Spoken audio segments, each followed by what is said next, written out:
si tu knížečku, ty si prolíneš potom. A táhni ti prostě rada.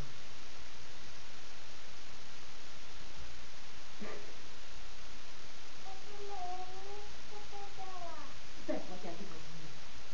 Takhle bakni na to prostě, tady ho půj. A tahej. A tady taky ho táhni. Pojď, běž babičce pomoct. Pojď mi pomoct, si vyzvalit, jestli pomoct. Tak táhni se trošku radě. Táhni, ty máš velkou postel. Ty máš nějaký učiněný postíku. Běž si ji vyzkoušet. Běž si dokázat. Táhni, ty jsi jak velká.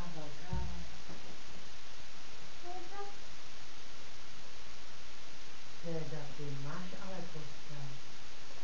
Vidíte ty? Bude se ti tam dobře spinkat? Ale ty máš jako postel.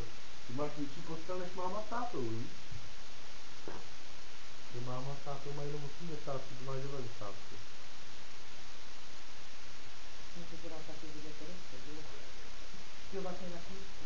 Podívej se a pokoje. Do pokoje? No, když mi se líbí balónky. To je krásný. No, ale máš další nebo další postele? Ale balonky jsou lepší, ve? Když jsi dali všechno? Co? No.